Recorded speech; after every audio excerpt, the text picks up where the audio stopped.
Thank you, everybody. So, yes, now we move on to the next event, which is our oration.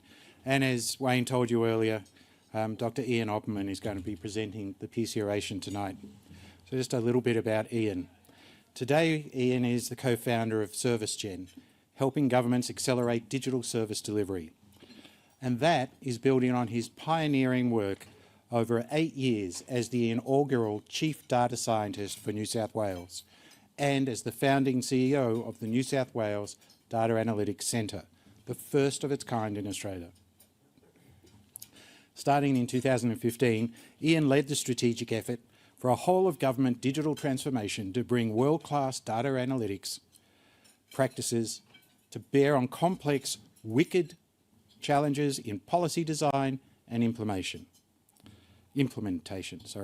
He led the effort for ethical, data-enabled solutions and to drive cultural change in the use of data in government. Ian was instrumental in the formulation of the New South Wales AI and data strategies, and he led the establishment of the whole-of-government AI assurance framework, the first in Australia and now the template upon which we've got a national Australian AI assurance framework. His team delivered solutions. There were ones underpinning reform of the state's multi-billion-dollar compulsory third-party insurance scheme, helping to reform out-of-home care system for children identified at risk of significant harm, and they helped identify critical factors underpinning long-standing challenges in builder insolvency, vocational training, procurement reform, and many other areas. They played a critical role in the New South Wales response to COVID. The personal information tool, which Ian led the development, ensures appropriate protections are provided to personal data before it is released to other systems and organisations. Prior to the New South Wales Government, Ian held senior management roles in Europe and Australia. These included as Director for Radio Access Performance at Nokia, as Global Head of Sales Partnering at Nokia Siemens Networks, and as Divisional Chief and Flagship Director at the CSIRO. He also has experience running a startup. He has experience as the CEO of FinTech, Rosetta Technology, and an international track record in university innovation as Director of the Self-Funded Centre for Wireless Communications at the University of Oulu in Finland. An accomplished and widely published researcher and practitioner, Ian is recognised as a Fellow of Engineers Australia, a Fellow of the Australian Academy of Technological Sciences and Engineering, a Fellow of the Royal Society of New South Wales, a Fellow and past President of the Australian Computer Society, and he continues to lead Australian and international standards bodies addressing data and digital communications. Ian, as you heard earlier, is chairing the Australia 4.0 initiative launched by the Pearcey Foundation last year to drive collaboration between the energy sector and the ICT sector to enable the transition of the energy system to net zero. So researcher, founder, executive, engineer, pioneer, public servant, and an internationally respected thought leader, we look forward to Ian's unusually well-informed perspective on what our data-enabled future holds for us all. Please join me in welcoming Dr Ian Oppermann.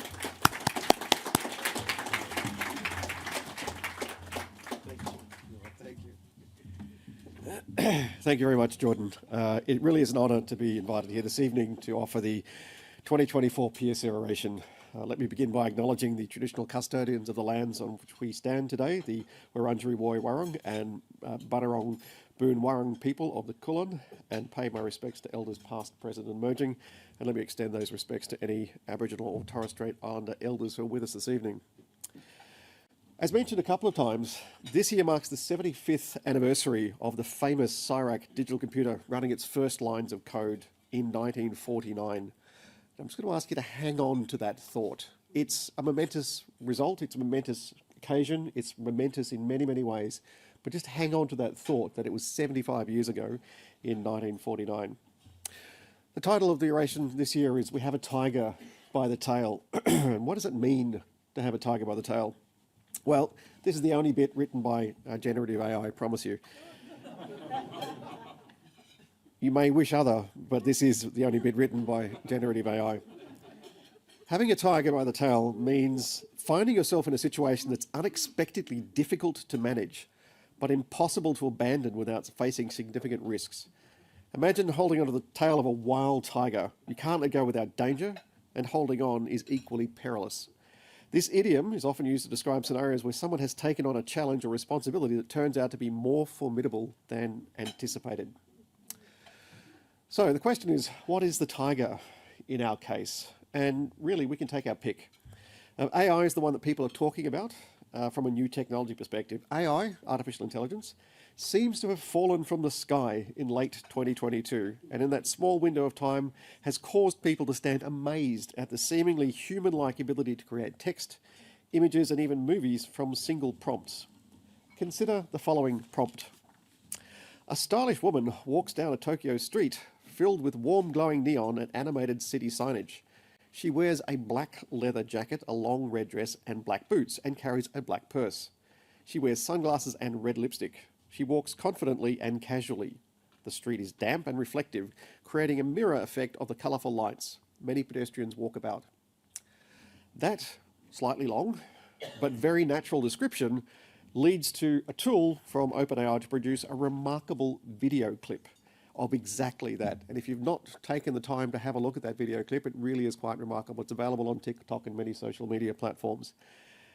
It is remarkable. It is remarkable that this was generated from a relatively long and complex prompt. But just imagine, add your favorite brand, and all of a sudden you have an advertisement. Add some tunes, and you have a music video. Add a plot twist, and you have the next potential Hollywood, Bollywood, or even TikTok blockbuster. It's no wonder that artists, actors, and creative industry members are concerned about the use of AI and the impact it will have on their industry and their livelihood, and also the issue about who owns and controls and benefits from the creative act. But AI can also do a lot of good. My most recent experience has largely been with government, so 8.5 years as New South Wales Chief Data Scientist, and so if you allow me, I'll turn to the potential of AI in government just for a moment. One of the most significant challenges facing government today is the widening gap between what citizens expect and what the government can deliver. Politely, this is called latent demand. There are less polite ways of describing it, but ultimately it's about the ability to fulfill the needs, expectations of people, citizens, customers of government. And this issue is particularly evident in areas like human services, where the need is always high and the capacity to meet demand is always limited. Health services is the most stark example. The total demand for health services is essentially infinite. As our population grows and ages, and as we all live longer with chronic diseases, which once upon a time would have moved us on from the planet, the strain on the healthcare system only intensifies. Similar scenarios play out in other areas, like justice and education, where the gap between what people need and what the system can provide continues to widen. But health is the big one. It was way back in 2010 where the Commonwealth Treasury predicted that if left unchecked, health and hospital spending would consume every tax dollar raised in all means by all state governments by 2045. Every cent from every government at state and territory level would be consumed by health and hospital spending. The one really great advantage of that is you only need one minister, because you can't afford roads or schools or anything else. And the argument was not if that was true, but when that would be true. But the prediction was 2045, which is just 20 years from now. And whilst much has been done to address that doomsday scenario, health continues to take up the largest proportion of state budgets each year. In New South Wales, health spending was easily the largest, with just over $31 billion in the last budget, or 25% of the total budget. Education, by comparison, came in second, with $24 billion compared to $31 billion. And this trend scales when you look across the economy and look across the entire country. Now, automation and AI can play a crucial role in addressing this latent demand. By speeding up and joining together process stages and then making them more efficient, AI can help governments and service providers more generally respond more quickly and effectively to the needs of citizens and customers. For example, AI tools can analyse vast amounts of data to predict where demand will be highest, allowing governments to allocate resources more efficiently. Automation can also handle routine tasks, which will free up human workers to focus on more complex and value-added activities. This not only helps bridge the gap between demand and supply, but also improves the overall quality of service delivery. AI-powered digital automation can also help governments become more agile and responsive. By leveraging AI and data analytics, governments can quickly adapt to changing circumstances and respond to emerging needs. Jordan mentioned the use of the Personal Information Factor tool to analyse COVID data each day before it was released. And the need to respond to improve situational awareness was something which was absolutely paramount as governments started to respond to the rising impact of COVID. Use of data, use of AI and use of automation allowed that situational awareness to become a real element and a real part of planning, which was unprecedented in the way that governments responded to a crisis. Then there's the issue of trust. And if we talk about our digital tiger, our AI tiger that we've got our hold on, AI, of course, comes with increasing inability to trust in our digital world, and think in this context of the impact of fake news. I'm going to use the term data product quite a few times from this point on. And by data product, I mean anything produced from data, whether it's a summary, a chart, an image, a video, a report, anything which has been manipulated in order to produce an outcome from the data, whether it be AI or not. Increasingly, the value of data and data products are impacted by concerns that they've been inappropriately sourced. So, for example, they've been scraped off a website, inappropriately governed. So, for example, access is provided to minors, and that's increasingly becoming a challenging issue, where powerful AI tools are being used increasingly inappropriately with really sensitive contextual situations. Or inappropriately manipulated. So, for example, faked or hallucinated content. When engaging with a data product, and we engage with data products every single hour of every single day, everything you do online, you're engaging with data products. We need to answer important questions about the data and the data products from which they were derived. How can I tell if the data I'm using is fit for the purpose I plan to use it for, if I'm creating a data product? How can I provide guidance, restrictions, or even prohibitions on future uses of the data products I create from the data? And how can I enforce those restrictions or prohibitions for future uses of the products I create from the data? And how can I determine if a data product has been manipulated in ways that I did not expect? It's been faked in some way, shape, or form, or synthesized. So data and data products are all around us. They are everywhere. Every online transaction, every time you engage with a digital system, you are engaging with data products. Every time you prompt AI, you're engaging with a data product. Every time you look at a digitally created or manipulated video, you're engaging with a data product. It was once columns in a spreadsheet or words on paper, but data now comes in so many different forms, including biometric sensors, voice recordings, and video images. And the recent release of powerful AI tools have changed the scope and the scale of the products that can be generated from data.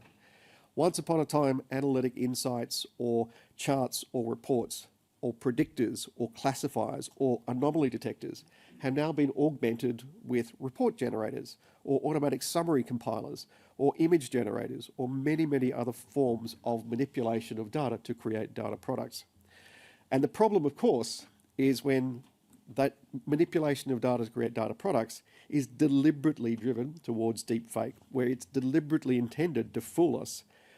And of those different images that are generated, the documents, videos, or audio based on the original source, the question for us is, if it's not intended to entertain us, how can we trust it? What is an appropriate use of that data? And if that seems like an interesting and idle thought, cast your mind back to images from 2023 of the faked image of an aircraft which was crashed into the US Pentagon in 2023 that led to a real-world impact of a dramatic and sudden plunge in the US stock market, or of the generation of synthetic pornographic images earlier this year, which was reported with high school children creating images which were deeply inappropriate of their colleagues based on manipulation of actual images. These can lead to really substantial psychological harms or lead to really substantial real-world impacts. And unfortunately, when we see images in a much more profound way and process images in a much more profound way than we do words, we do language, we do sound. We've been seeing for a very, very long time, and the impact goes very, very deep. So even if we're able to say very clearly, this is a faked image, we still see it, we still process it. And so the challenge becomes, how do we understand if we can use that product, and what are the appropriate uses of that data product? Can we create guidance, either as we create or insist upon such guidance when we go to consume a data product, much like the data you would get on a bottle of wine or a can of Coke or a food product, which tells you where it was made, how it was made, what's inside it, and you still have to make some determinations about appropriate use of a can of Coke, but you understand it's relatively safe within the guidance of what we expect from social norms. So let's talk a little bit about the data which is underpinning our AI tiger. Let's talk about the data tiger. Data is the lifeblood of the modern economy. It's the AI that gets us excited. It's all of these fancy applications that really drives us in our sense of both a utopian or dystopian sense of the world, but it's data that really matters. It's data that fuels that algorithm. It impacts, enables, and personalizes how we work, play, and engage socially. It's also crucial for the government, for the operation of government and the economy. Banks and financial services companies can be described as data companies with digital services. It just so happens that the data they refer to is money. And the value comes from creating, using, protecting, and sharing data between these institutions. And the use of data is very wide and a very, very vague topic. And it incorporates analysis, storage, aggregation, dissemination, deletion, and a whole range of other things. Data can be used in so many different ways, and the context and the environment in which that data is used creates many, many different considerations for appropriate use and appropriate sharing. And the dilemma often faced by people who want access to data is how to build a trusted data sharing framework in the absence of one. The question of, can I have access to your data? If I can just wind back and go off script for a moment, I'm the Chief Data Scientist for New South Wales Government, as was. I have legislation, I have a badge, I have a team, I have a minister, I have a warrant from the Premier. I walk up to someone and say, can I have your data? And the answer is no. And it's met with a firm but polite, I didn't get the polite, but a firm, polite, but negative response of no, often backed by the statement, oh, because of the Privacy Act. This data is about people, or some people were nearby this data set, or someone walked past this data set at some point. And the invocation BOTPA, because of the Privacy Act, is the reason that data is not shared. It fundamentally limits progress in areas as important as climate change, as health, as the circular economy, as ending food waste. So many areas are debilitated by the inability of different organisations to share data. And it's particularly true when that data is about people. At the other end of that data sharing relationship is, can I trust the data or data product you have tried to share with me? And when the data product is a chart or an analytical insight, it's easier to apply tests and say, that doesn't make sense. Where did this data come from? Go back and do it again. If you still get the same answer, we'll talk about it. Versus if that data product is an image, a video, a voice message, or some other generated data product. Ultimately, data sharing is an act of trust. And use of data which is shared is an act of trust. And trust is either developed within a trusted relationship or through demonstration of trustworthy capability that encompasses technical and governance capability, as well as an authorization framework with clarity of purpose as to why that data is being shared and for what purpose.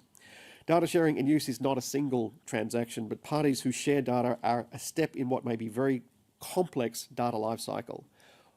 Part of the challenge always is, after I share my data with you and you use it, what happens next? What happens next? What happens next?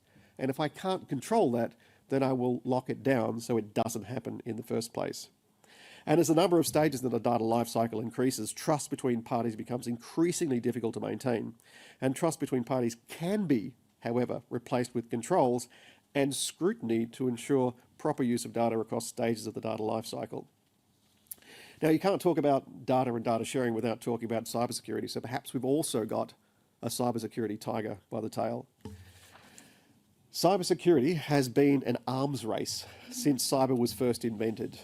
Open systems can be eavesdropped on, disrupted or degraded, and so we continuously have to develop new and smarter ways of protecting our online systems. Every clever new protection puts the defender a step ahead, but also creates the irresistible challenge for attackers to innovate and counter that protection.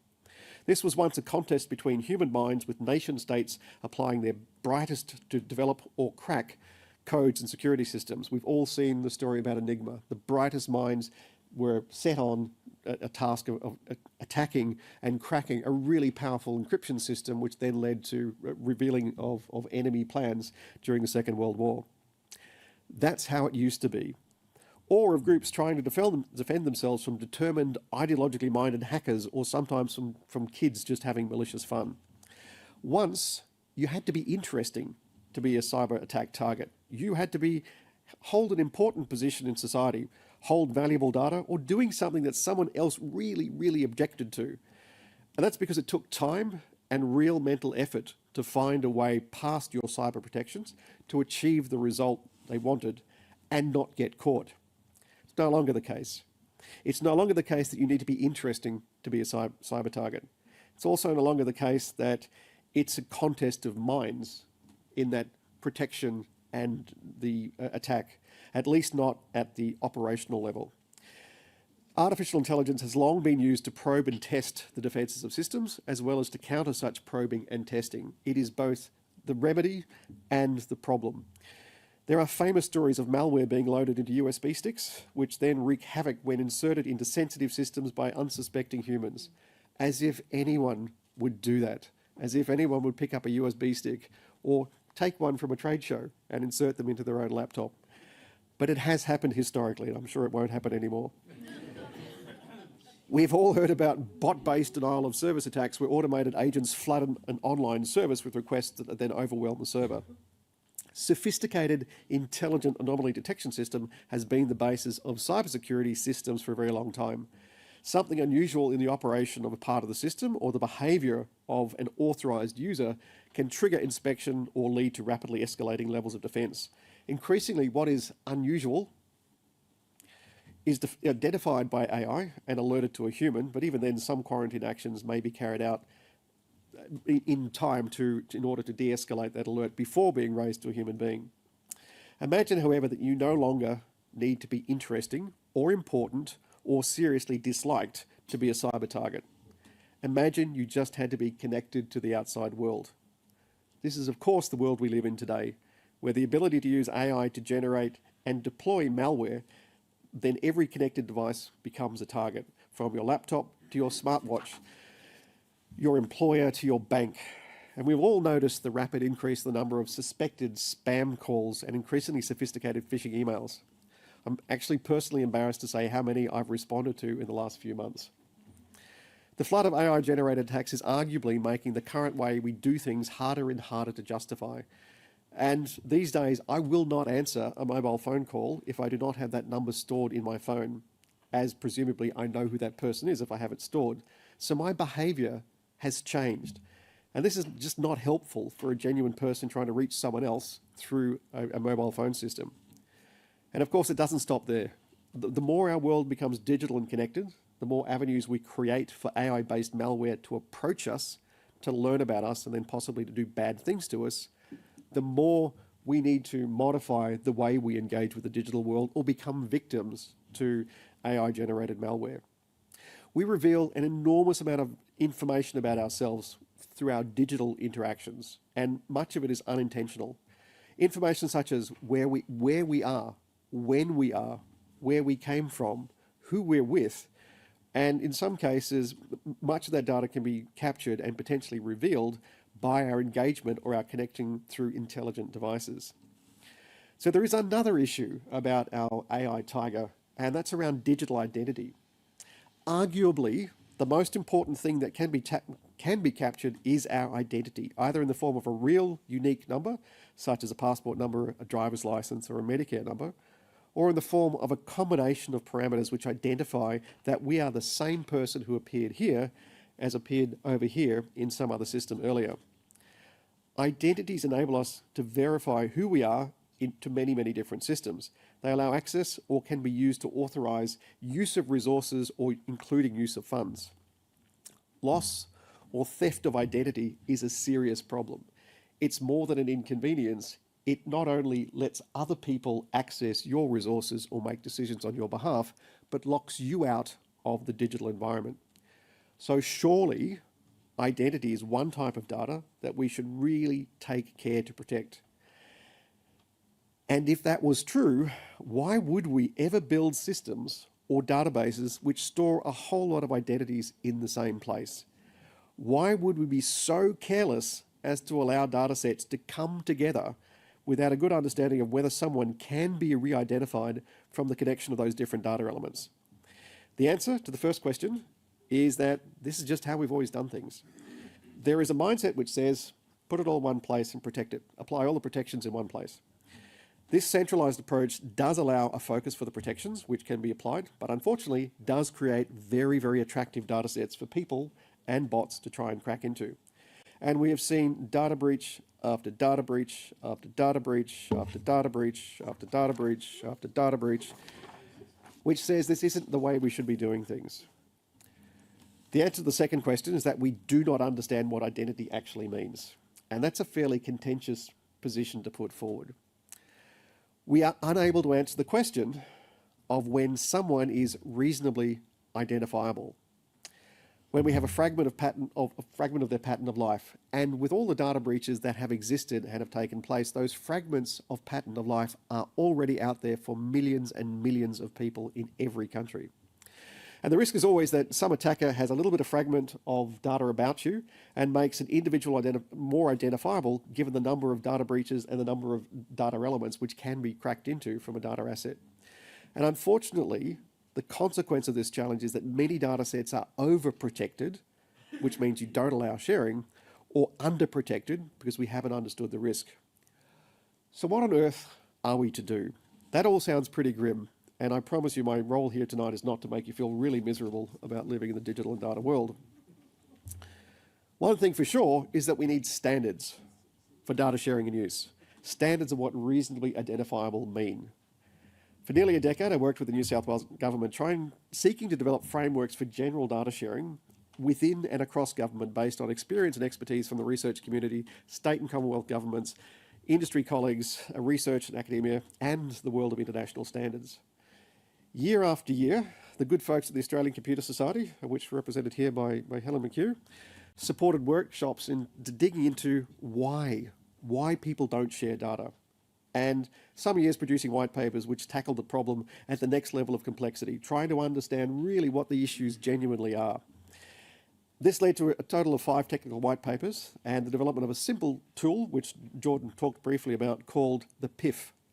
Terrible name, but the Personal Information Factor tool that said, if you have a linked de-identified data set, this is how much personally identifiable data is in there. This is the highest risk for the most uniquely identifiable individual in the event that that individual was identified. The PIF tool was and is used by New South Wales government and also other governments around Australia. Importantly, it was used every single day before releasing COVID data at unit record level about confirmed cases and testing in New South Wales. If the data products created each day, which went right back to the very beginning of the COVID outbreak of the first recorded COVID cases in New South Wales, if that entire data set had a risk which was above a certain threshold, we would apply additional protections. If the risk was below a certain threshold, we would release the data. And we did that every single day for 3 years on the entire data set right back to the very beginning, attempting to put in place that existing pattern of life around the data associated with COVID. That work, believe it or not, led to, and a whole lot of late night meetings, the creation of a pair of international standards, both of which were published in April this year. I'll give you their names. ISO IEC 5207-2042, terminology and use cases, and ISO IEC 5212-2024, guidance for data usage. Those names just roll off the tongue. Led by Australia, developed with the international community, and speak to this issue of the general challenge of data sharing. The next target for standardisation is actually standardisation of that PIF tool, which will actually be done under SC27, who are the folks who gave us the cybersecurity standards. This, ultimately though, the challenge we have of creating identity as our most powerful and important data set being linked together in large centralized databases creates, in my opinion, an unacceptable honeypot attraction of data sets. So the challenge is, how do we stop linking those data sets? And ultimately, we need to give identity back to individual people and change our thinking away from prove to me that you are this person and then I will access some information about you, to do you have a valid credential or license to access this asset, product or service? Can you tell me if A equals B, if A is greater than B or is A less than B? And I never need to know what A is, and I never need to know what B is. The more we can move to asking questions about an individual's carefully protected data, rather than asking to see the underlying data itself, the more we can ease friction in the digital system. So I've tried to touch on some elements of AI, but AI is really a use case of data, and actually the most important use case of data we have is identity. What on earth are we going to do? And standards are part of the answer, but let's now just push out a little bit and start talking about the world of 2030, which approximately is when this speech will end and you can start to have some dinner. Let me talk about the world of 2030 just briefly before I start to get into a wind-up. And that's the time frame, of course, that the UN Sustainable Development Goals have been established. I hope you all know about it. Some nodding heads, that's great. When I first started talking about the UN Sustainable Development Goals, people were, I don't know what you're talking about.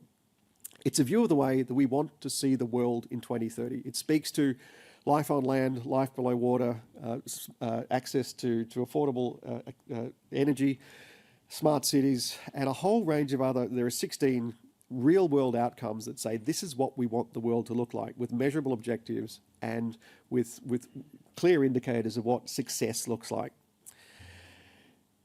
Once upon a time, we talked about 2030 and that UN Sustainable Development Goals as the distant future. Many strategies exist for the world of 2030. For any one of the 800 or so children who will be born today in Australia, they will turn 6 in 2030. What used to be the distant future is now the very, very near-term future. However, given the rapid pace of technological change, a lot will happen in those years, those 5.5 to 6 years. In the meantime, many parts of government in Australia are struggling to engage with AI effectively and to reap its benefits, and increasingly we're still thinking about doing the same old things with data that we have for decades. For many, as mentioned earlier, for many, AI seems to have suddenly fallen from the sky, and the advent of ChatGPT and generative AI and large language models are no longer unusual terms to us, but they do seem to have happened very, very recently. And even though they're becoming part of our daily lives and increasingly looking to see how we can create value from them, if we had this conversation 3 years ago, none of us would be talking about large language models. AI, of course, has been around for a very long time. AI was first referred to and used in 1947, and it's been, over the years, used for very narrow applications where it got better and better at doing things like playing games, playing Go, playing Jeopardy, identifying the structure of genes, identifying the structure of large complex molecules. And it's only recently that it suddenly became able to do a broad range of things reasonably well. And over time, it's getting better and better at doing those things reasonably better. The most successful applications we're seeing these days are ones which look at dealing with complexity, joining up disconnected systems, navigating policies, and summarizing documents. But over the years between now and 2030, it's inevitable that the public will increasingly demand that government, again, to stay in a comfort zone for a while, do things differently. As services in every sector become increasingly personalized, joined up and responsive to individual needs, it's inevitable that the public will expect, even demand, this of government. And this is the expectation. There's an expectation that AI can help here. The use of data, digital channels, and AI that help companies and government engage with customers can create much more customer-centric ways and reflect the life journeys of individuals, as opposed to forcing people to face the siloed structures reflecting the individual government agencies, dealing with health, dealing with education, dealing with justice separately. Creating seamless interactions with government around these life journeys or significant events such as the birth of a child, the death of a loved one, transition to retirement, or even just getting a job are all areas where government services can be delivered in a much, much more customer-centric way. And there are many of these life journeys, and increasingly we can think about how they can be joined up across government through creating those life journeys through data, analysing the different policy interactions, analysing the different ways of engaging with government through the use of AI. As we approach 2030, it's important for us to have a view on what we want the world to look like, those outcomes that we described in the UN Sustainable Development Goals. They're just as relevant to us in Victoria, in Australia, as they are to us as citizens of the globe. It's important for us to recognise all of the things that we could do in terms of these outcomes, and then work backwards to how we're going to use the tools, the data-driven tools and the AI. Imagine a government that allows for seamless interactions, where engaging with those life journeys are as simple as booking a hotel online. AI should eliminate the complexity and friction in engaging with government, and increasingly integrating different government functions. AI can allow government to look like it really is built around the unique needs of every single one of us, as opposed to around the way government is structured. This joined up view of government is also a cyber-secure, a privacy-preserving government, and does not overreach in terms of just how personal governments get with each of us. After all, would you really want a highly personalised infringement notice? However, there are many other applications where governments can explore delivering AI or deliver new services using AI and doing old things in new ways. Recently, New South Wales announced the use of AI-driven vision software to detect if passengers are wearing seatbelts. This application builds on an existing application where AI is used to detect a driver holding a mobile phone, and arguably makes us all safer, because if a driver is not holding a mobile phone, if they're paying attention to what they're doing, we are all safer. Arguably, if passengers are wearing seatbelts, they are safer and we are all safer. But those applications rely on AI analysing an image, offering up a view to say to a human being, this looks like infringing behaviour, you decide, as opposed to automatically identifying someone and issuing a fine and then saying, well, AI said yes, and therefore you have to prove otherwise. Putting the human in the loop is a very, very important element of how we can appropriately use AI. Recently, I heard about AI being used in another country to automatically issue fines when someone drives into a no-stopping zone. You drive into a no-stopping zone, you're identified, number plate is recognised, a fine is issued to the owner of the vehicle. And whilst this is arguably an efficient, loop-close use of data and AI, it seems ruthlessly unforgiving and heavy-handed. As we increasingly use data and AI to deliver services within industry and within government, we need to carefully consider the implications of such surveillance and enforcement of legislation. Currently, enforcement involves a lot of human factors, including judgment, awareness, and presence. How do we balance the efficiency of those delivery of services or enforcement of regulation with those human elements? Keeping our eyes on that is important to our vision for 2030 and the details underpinning the headline outcomes that we're striving for. But we are doing a few things right. Standards are an important part of what it is we're doing, and Jordan also mentioned in the introduction the New South Wales AI Assurance Framework, which is a way of thinking through appropriate use of AI and decomposing appropriate use of AI into what we're doing with those data products, how we understand the use of the algorithm, and what we need to do in terms of our care and craft of the data. And if we can't see the algorithm or can't scrutinise the algorithm, the ways we need to think about it. And if we can't analyse or scrutinise the data, then the ways we need to think about appropriate use of those data products. Increasingly, that framework is something which is being developed into a national framework, and the Commonwealth Government recently released the National AI Assurance Framework, built off the back of that work with New South Wales Government. So we need to improve in several key areas. We need to improve in terms of information access. We need to make finding and understanding data, and when data is captured in rules and policies, we need to make it easier to access and understand rules and policies, in particular when it's government. This means simplifying access to information and creating a more user-friendly way of engaging with it. This is not just about plain English websites, but this is about personalised navigation systems dealing with governments and complex systems. We need to work a lot harder at data integration. We should aim to integrate and digitise data across various organisations, including governments. For example, in the housing sector, we have all been told about the crisis in housing. Having digital systems that allow users to visualize their projects, engage in intuitive ways with planning requirements, automatically submit applications for approval, and track process is just one example of how something as complex as housing developments and approvals, the supply side, could be impacted by the use of data and AI. We also need to reduce complexity for the end user. Addressing friction points in current systems where rules and processes create confusion will be critical. That involves digitizing rules, processes, changing rules from words written on paper to formal structures and language which can be interpreted by AI, rules as code. And what about the future? I promise you I'm getting towards the end. I very briefly referenced 2030 using the metaphor of a child born today. Approximately 800 children will be born in Australia today. And the question, of course, is what the world looks like for that child. We are all busily grappling with that tiger, which is data, that tiger, which is AI, that tiger, which is cybersecurity, that tiger, which is digital identity. It's hitting us now. It is so relevant for the world we live in right now. But imagine this child born tonight. And by 2030, how different the world will look. Looking back 2 years, we barely knew about generative AI and large language models. Looking forward 5 years, we expect that world to be very much more digital, ubiquitously connected, and critically dependent on technology. That child is also very likely to live past 2030. And in fact, a child born today is very likely to live to be more than 100 years old and to live into the 22nd century. What a thought on the night of the 75th anniversary of CIRAC. As technology and digital solutions continue to play a key role in driving the economy and society forward, they become increasingly embedded into business operations across key services and in our personal lives.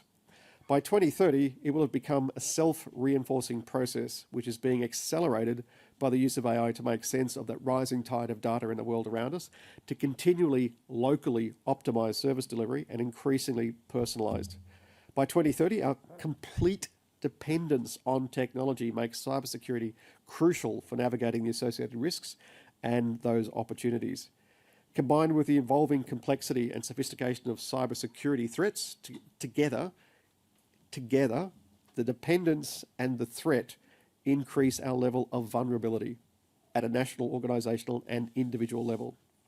Future services have the potential to deliver enormous benefits. However, their very nature highlights challenges when contemplating within existing regulatory frameworks and existing approaches to how we use, collect and store data, and increasingly how we use AI. And as systems develop, the management of privacy and consent when collecting, sharing and using these data sets will need to be considered alongside the technological capability. As part of the work in Australia 4.0, as we consider the transition to net zero, we're not just thinking about the functionality of energy networks, but also privacy and cybersecurity issues associated with the use of that data to optimize, tune, balance, harmonize networks. And consent is something which we've only just begun to scratch the surface of. How far can we use the data that I release to you through my home meter for various other services, which may well be well-intentioned, but not necessarily what I've consented to? And so my last thought is, as we consider this journey of a child born tonight, who by 2030 will have their 6th birthday, as that child reaches 2040, they'll be in their teens. And much of the world that they live in will be shaped by what we are doing today around our thinking around use of data, our thinking around use of AI, our thinking of cybersecurity, our thinking of identity. As that child reaches 2050, they will be in their 20s and they will be shaping their present and future. Data and AI will certainly be playing a role in their lives. It's not going anywhere soon. But hopefully also the outcomes lens will be firmly fixed by then on what that future world will look like. As this child reaches their 75th birthday and hopefully thinks back fondly on tonight's address and the evening that we've had, and what will be the 150th anniversary of the first line of code being run through CIRAC in the year of 2099, this child may well look back at our time and wonder, what were we doing with all our tigers? Thank you.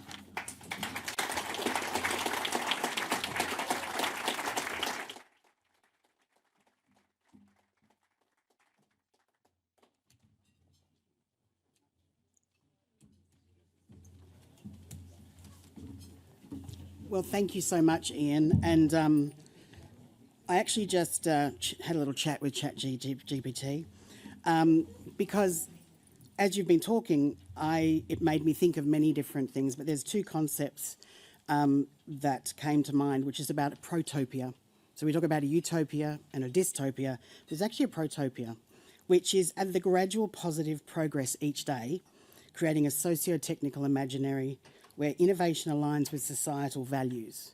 Now, the socio-technical imaginary is my academic nerd passion, but it is around the fact that we do, as society, create the rules for technology, and that's how we dealt with nuclear power. So we have actually grappled with these things before, and it really is the importance of history that the futurists say if you want to know what 50 years from now is, you look back 100 years, you do the double. And that's why taking time out to think about these things, to question, and to share insights from somebody who has thought about these things very late at night in many time zones over a long time. And so please thank Dr Ian Oppermann for sharing his thoughts, because of the standards and the work that he's done, we will have standards that embody this vision of balancing ethics, trust and collaboration for a better future. So some of that was ChatGPT, but it helped me crystallise my thoughts. And that's actually where I see huge power, and it would have been a very different and interesting journey of a PhD if I had a tool like that. I might have finished it. But please take your seats, grab a drink. We will be having to close the bar because we are running a bit late, but they've been very kind as a venue. But now we're going to have Jordan have a little bit more of a chat with Ian, and I didn't get to tell you earlier, if you've got a question for Ian that's been burning about data and privacy, you know, here he is, and he's not in government anymore, so come on, be bold with your questions.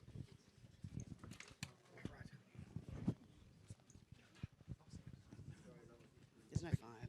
Excellent.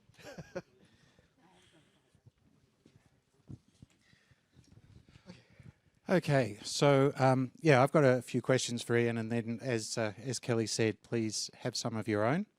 So I'm going to start, Ian, by suggesting that as an overall, as you consider responding to the questions, think about the opportunity for Australia to create internationally competitive technologies or solutions, product services that will relate to the topics that I'm asking you about. Okay, so in your talk you briefly touched on the issues of trust and in more detail on identity. And it seems these two concepts are inextricably intertwined. A trusted digital identity would seem the holy grail. You made reference to using metadata rather than source data for a more robust and private form of identity. So would you please briefly explain the concept of zero trust and then share your views on how that might underpin our digital identity in 2030? Thank you, Jordan, and thank you all for those who've stuck around for the interesting fireside chat. I will be as candid as I possibly can because I no longer can be fired by the New South Wales government. So zero trust is an interesting concept. It says that all the different ways we think about our systems, including data, you should assume that you can't trust anyone. And that's a really interesting concept. Once upon a time, we built the walls and anyone inside the wall was trusted, anyone outside the wall was not trusted. But of course, people get in and you put in different barriers and so on, so there's increasing layers of control. But the bottom line is someone's going to get through. So you should be able to have a system where you don't trust anybody in your system. And a zero trust of data is a tricky one because if you think that data is potentially valuable or re-identifiable, whether your value proposition is re-identifying an individual or your value proposition is being able to unlock a resource, then you have to think about all the other things you can get access to that would make that little bit of information really quite valuable information. So my concept of zero trust is you must always be able to a level of guarantee, say anyone gets access to this. It's a relatively uncontrolled environment. And if I need more controls, then I have less, then in order to have trust, then I need to build different sorts of protection around it. And that's actually the basis of that standard ISO/IEC 5212 terminology and use cases. So what can we do in Australia? Well, I think Australians are really, really good at coming up with good ideas. I just spoke to the Pearcey Award winner from a couple of years ago when I was here and listened to this a great success story coming out of Australia about uses of data. And data is unlike a lump of coal. Data doesn't weigh very much. It moves pretty quickly. And you can do global things with data and digital. It's much, much easier to ship a license or software key to the other side of the world than it is to ship a ton of coal. So I think we can innovate very well in Australia. We can bring that, oh, why don't we just do it this way approach to what we do in Australia and make it a globally exportable market. So coming back to your original question, which I've probably now forgotten, but the ability to create innovation in the digital space and export globally is absolutely within our hands. I think that we should never assume that someone else on the other side of the planet has a monopoly on good ideas. And I think we absolutely should be trying and testing and learning in an environment where we created a problem for ourselves by having a trusted digital identity or a lack thereof. And so the solutions we come up with, which allow a virtual trusted digital identity, are potentially exportable to any other part of the world where there is a similar difference in attitude towards trust towards government or trust towards authoritarian organizations. And that problem means that we can create solutions that we can export around the world. I think I got back to the question. Oh, that was great. All right, so I'm going to skip on now to cybersecurity. As you said, it's a bit of an arms race, and as you highlighted, it's no longer just nation state or corporate level. Yeah, in fact, in the last few months, around the world, there's been a significant rise in ransomware attacks against private individuals. A strategy clearly made possible and effective through the use of AI-enabled automation, as you pointed out. Do you foresee a data-driven response to enabling each of us to be better protected without requiring us to submit to an autocratic or monopoly model of technology service provision? So I'd like to think so. I'd absolutely like to think so. We've been having conversations about the role of the customer in a future energy network where we are all generators and consumers and prosumers and we play different roles. And the question we have been asking ourselves of late is, how sophisticated do we expect the consumer to be? How engaged do they have to be? Do they really need to be top end of town, really understand, highly credentialed and highly engaged? Or could they be an average person who just wants some benefit and doesn't want the risk? And the answer, of course, has to be yes to all of those. There has to be an opportunity for people to genuinely engage with the digital world and do things that create value in a digital micro business, as well as those people who really don't care and really just want to get on with their lives and may be willing to set some preferences, but really ultimately don't really want to engage because it just isn't something that motivates them or they're interested in. So the question is, how can that work? And the answer is it has to work at a couple of different levels. It has to be really, really, really simple. It has to be really, really personalized, and it has to be customizable depending on level of interest and level of aspirations. Cars are a good example. You can buy a classic 1950s Ford and spend the rest of your life engaged with that car. Every morning, every afternoon, every cent you've got, you can engage with it and occasionally drive it around and be very proud of it. Or you can buy something which is effectively a disposable vehicle and not even buy it. You could rent it. You could timeshare it through the variety of different applications. When you give it up, you don't wash it, you don't fuel it, you don't register it. And so there's no reason why that thinking of deeply engaged, passionate, doing something either because it's pleasurable or because it's business versus I just want the service. And the service I want is security of my stuff. And so I think it is possible. We've seen it work in other areas. We just need to apply that mindset to highly personalizable, somewhat largely customizable, acknowledging that there is a wide variety of people and interests and in some cases capabilities. Thanks. All right. So switching to another topic, you highlighted the market-leading work done in Australia and referenced the massive impact of the recently released AI systems. Those core AI systems are all from the USA or Europe. Do you see the lack of sovereign capability at the foundation level as a concern for Australia?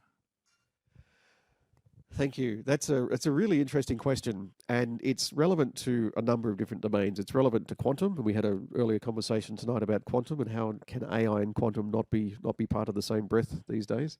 I've had similar conversations about radio frequency technology, radio technology, and we used to be genuine leaders in that space, or at least we punched at least we punched at our weight in the world of RF, and we don't now. And the Telstra Research Labs was one of the last areas to go in that space. CSIRO got rid of its radio labs, and a whole lot of groups have been getting rid of it.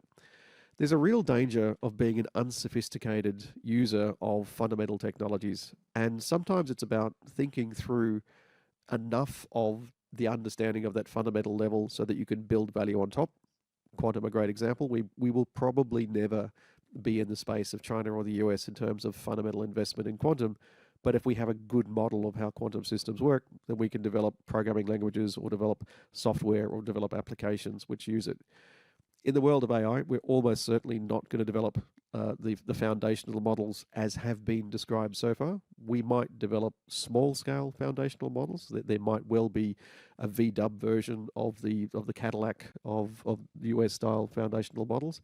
But either way, understanding them well enough and being able to dig into the assumptions to an appropriate level makes us potentially smarter consumers, but also helps us create the frameworks that we need with the right level of assumptions and detail and specificity to allow us to write software, to allow us to write applications, to allow us to write those protective frameworks around it. So, unfortunately, this is a very long answer to your very short question. I don't think we have to compete in the same way, but I think it's important for us to be sophisticated users of these fundamental technologies, at least to the level which allows us to then to build on top.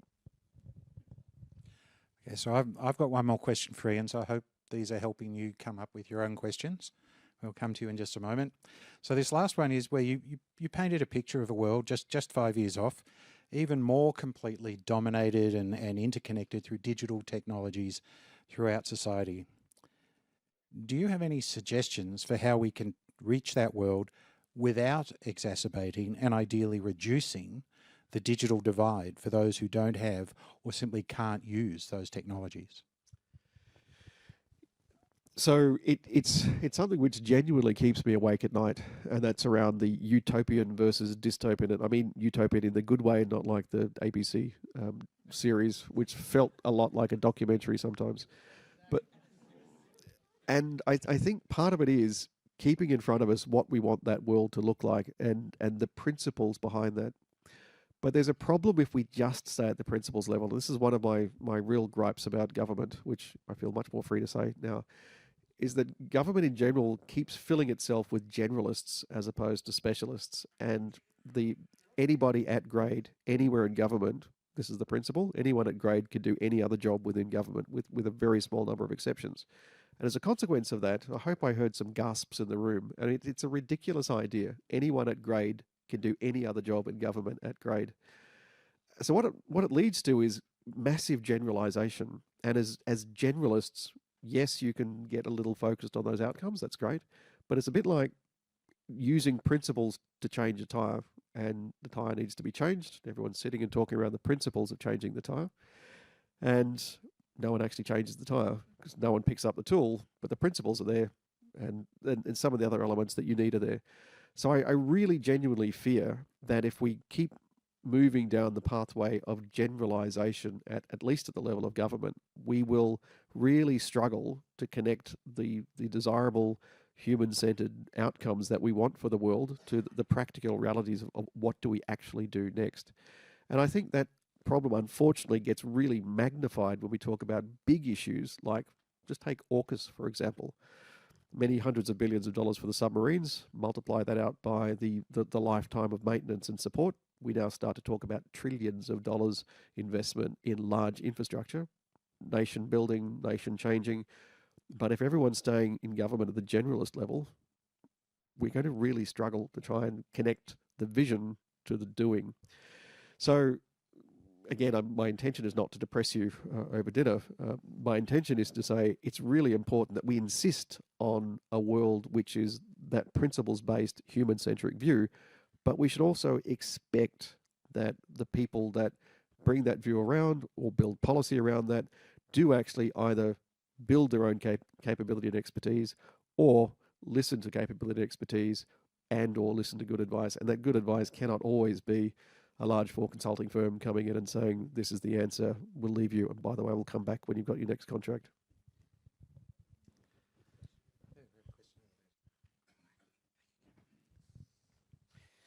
Good evening, Warren Hill, the chair of AIIA in Victoria. Thank you, Ian. A fascinating conversation, really, really interesting. I'm going to touch a little bit, I'm going to give Chris the right of reply on this one as well, on Ed and my favourite subject regarding commercialisation of Australian research. You mentioned just then, and a couple of times during your speech, and Jordan referred to it as, you know, we talk about the Pearcey Foundation. There is a question coming, I promise.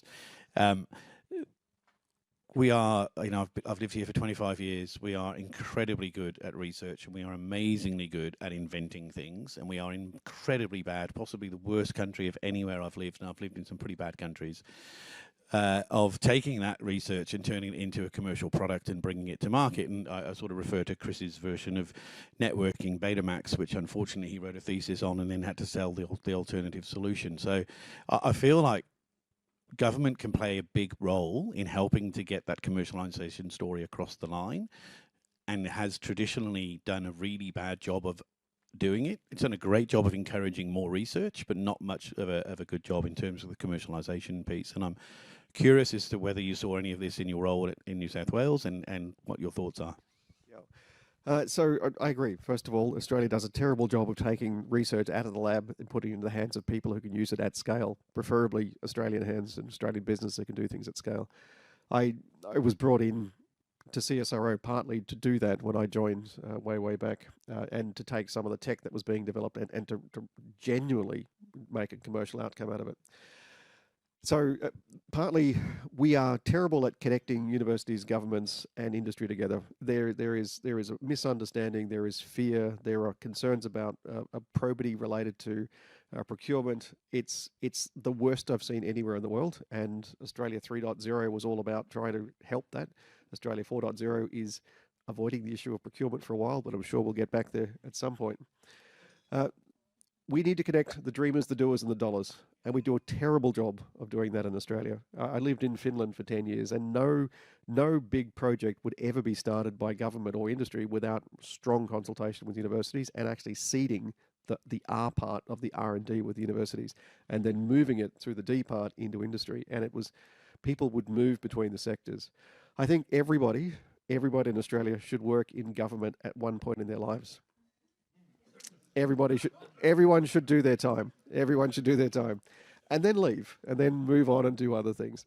That would help a great deal, because that would not only deepen the DNA of government, but also would bring fresh ideas. In New South Wales, I ran something called, my apologies to Victorian colleagues, New South Wales is the home of data, digital and AI. And every month we got together, we spent 2 hours with universities and governments and industry talking to each other about problems, and understanding each other, and understanding the words that they were using, and understanding the problems that they were using. And we would work through just a pattern every month, 10 till 12, followed by sandwich-based networking, moving around through universities and peak bodies and industry, just talking to each other about problems and understanding each other. And it was amazing. It cost nothing to do, but it was about connecting the dreamers, the doers, and the dollars. And until we take a few more risks, until folks in government open up a little bit about sharing the fact that there are big problems that they don't have the answer to, which is a really, really risky thing for a public servant to do, it's very hard for universities to actually understand, actually, that's a good problem. Universities love problems. Industries love finding translational solutions to problems, and governments like to be able to say, look at this problem we're addressing. But getting a little bit vulnerable and saying, I don't know how to do that, I don't quite know how to address this problem, is something which is really, really unusual for governments. And universities, I think it's really time we stopped judging university academics by their papers and their paper quality. It's a serious mistake. Translational research, involvement in standards, development of patents, spin-out companies should all be part of the mix for judging academic excellence. Okay.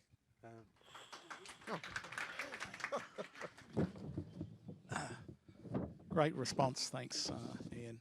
Bob Sharon, CEO of Blue IoT. How do you interpret the conundrum of a free democracy in the way we can speak and talk with fake news, AI coming into the picture, and trying to determine, do we use government people of the day to use their paradigm, or can we have something more neutral? Or looking at the AI that's coming, it's only going to get worse. How do we sort through this conundrum? So that's a very big question, but thank you for asking it. That is kind of what was hidden inside my speech, my presentation just now. It's important for us to understand how much we can trust the thing we're engaging with. And the level of trust that we need to have is dependent on how we want to use it and how important the use is. And if it's important, it's worth putting the effort into managing all the steps, getting up to the point of how you use it. And increasingly, when we can't control, it's important to make it safer and safer.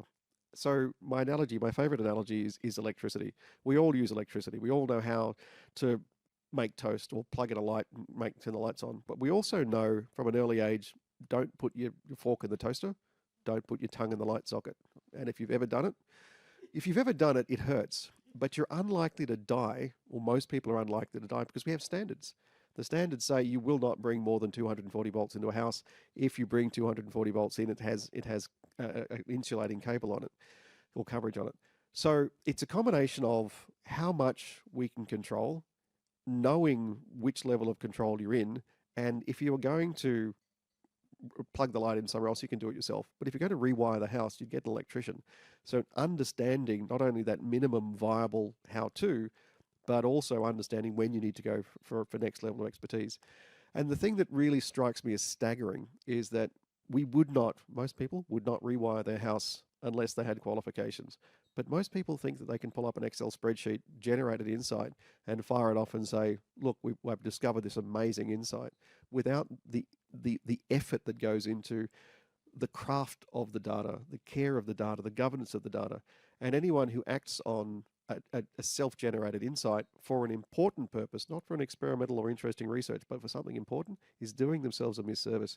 It actually matters that we invest in the infrastructure, which gets us to the point of, this is all the stuff that I needed to understand about the data. This is how I assess fitness for purpose. And this product that I create, this insight, this alert, this alarm, this decision, this action, this image, I can use it for these purposes. Or if you're going to use it, these are my guidance, recommendations, or even prohibitions on how it's used. That philosophy doesn't exist in most people's minds because data is easy. Data is an Excel spreadsheet. Data sits under my desk. Without that care and craft, we will make lots of mistakes. And if we don't expect to see that care and craft, we don't expect to see the metadata that says this is how it was produced, this is the equivalent of the provenance on the product, then we're going to keep doing very dumb things. You can still consume a data product which doesn't have that care and craft clearly indicated, but then buyer beware. Okay, so we've got one more question with Adrian, but if anyone over here wants a question, feel free. This side of the room is winning. Yes. Adrian.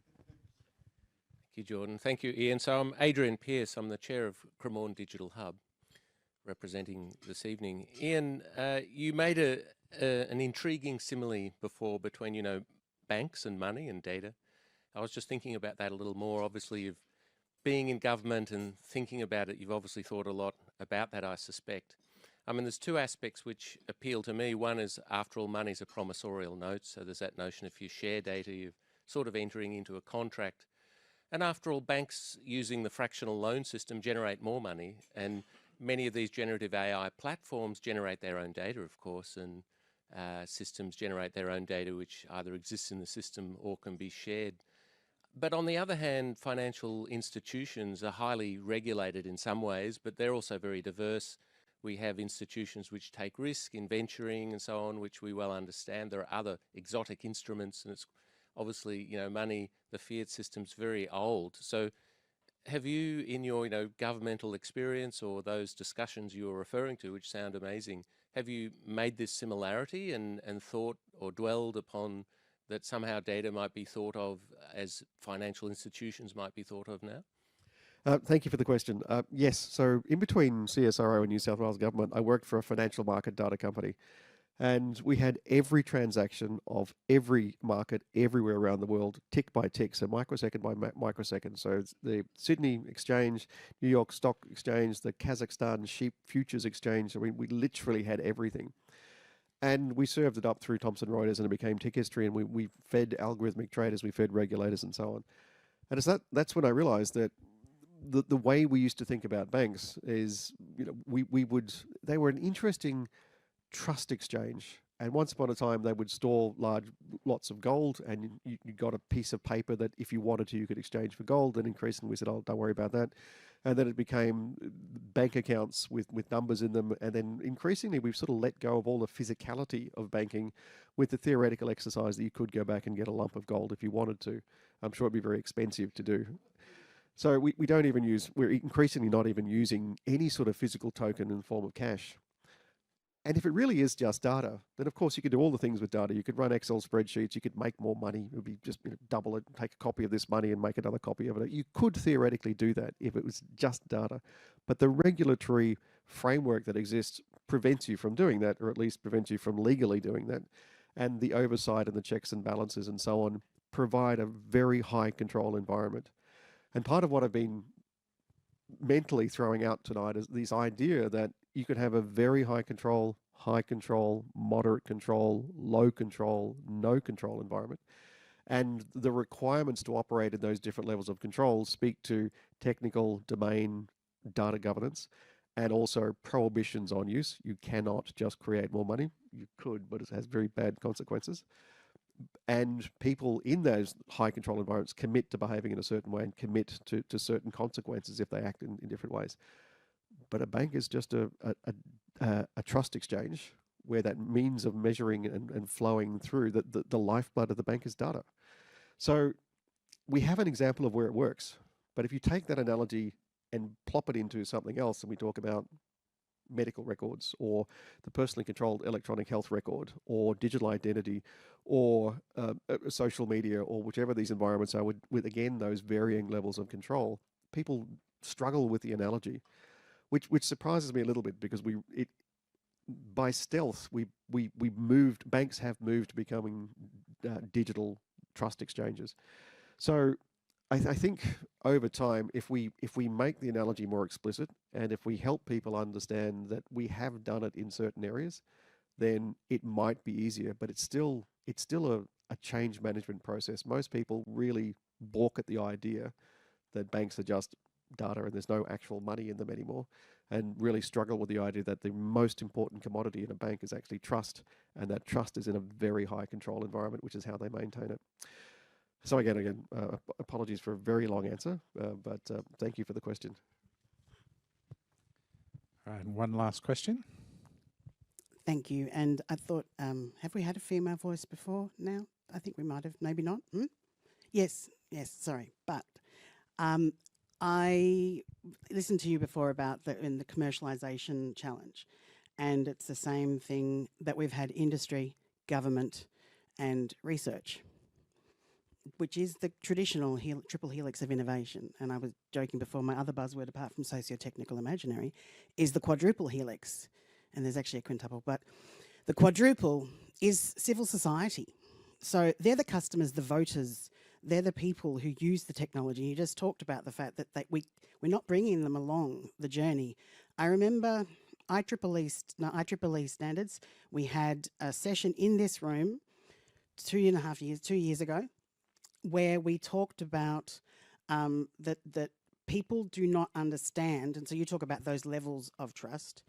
They don't take the time to learn, and it's not written in a way, it's not encouraged, it's not part of the culture that literally, I mean, we all do it, we push yes, whatever, because I want to get to the thing I want to get to the thing I want to do.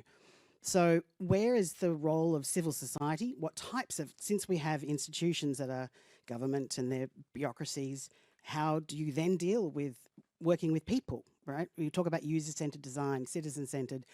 I just had a flashback when you talked about the life journey. Victorian government in e-government in I don't know, early 2000s had actually started that. I'm getting married. Don't care which part of the departments across the government I need to get things and approvals.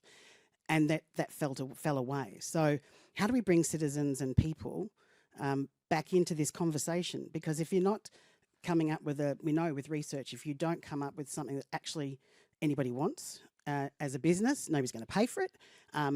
Research for pure research, I do believe in, because it then definitely we should have both parts. And then we've talked about the challenges of government, but government is actually a really innovative place when you can get in there and work the system, which is what I did and I loved. And I believe there is innovation there, but I agree about the generalisation. So where do you think we are able to engage, and any examples you can give us of civil society that can engage in these discussions? Thanks. It is the ultimate question, because ultimately, yes, we are all the customer. And let me just draw the analogy back to the Australia 4.0 conversation at the moment. The reason we're doing that is that the transition to net zero requires a whole lot of big players to invest large amounts of money and transform a really old system. And there are various different groups that say we are representatives of the customer. But when you actually look at it, it isn't so. It just isn't so. And part of the argument is, well, you must have proxy representation because the customers can't be there. What CSIRO are doing as part of this activity is setting up a living lab, and they will have thousands of houses who participate, willing, self-selecting participants, who then get to express choice about whether they do actually follow this tariff or they do actually follow that policy. And I think that sort of thinking of genuinely engaging, accepting that it's hard, accepting that it's a little bit beyond the way we've normally done things, and engaging with people is actually extraordinarily important. When I joined New South Wales Government, I was the first ever CEO of the Data Analytics Centre. There was real fear that we would be labelled Big Brother government, Big Brother data. And the fear was driven inside government by the perception of public perception. So I said, why don't we just ask people what they think? Why don't we actually get public perception as opposed to generate a perception? And that was a remarkable move. And the other thing that we did over the course of years is said, we should tell people what we're doing with AI, and we're going to run a summit. And I'd like you, colleague, to talk about what you're doing with AI. And everybody, to a person, said, no way, I'm not telling people what I'm doing. And then you put to people, you're willing to do it, but you're not willing to tell people you're doing it. And very quickly that led to, okay, of course I will. Of course I will. And that risk for a public servant is a big deal. It's a really big deal to be open about doing stuff. But the feedback we got from the first and the second and the third and the fourth and the fifth summit was fantastic, because people could say, look, this is what we're doing. And the last event that I was involved in New South Wales, we had 700 people in the room. Education has launched their co-pilot personalised tutor for every public school student, and they were proudly talking about it and how they'd used the New South Wales Assurance Framework. We should expect more. We should expect more of the government. We should expect more transparency, openness, and not we're going to beat you up about it, but transparency, security, ethics, privacy, and accessibility are all elements of the trust principles that every government in Australia has signed up to. I guess most people don't know that trust principles framework exists, but we should expect people in government to demonstrate it, and we should hold people accountable for it, and everybody should do some time in government and help bring that refresh ideas and bring that deepening of DA, and then you can go off and do something else. That's an excellent point to finish on. If you'd all join me, please, in thanking Ian.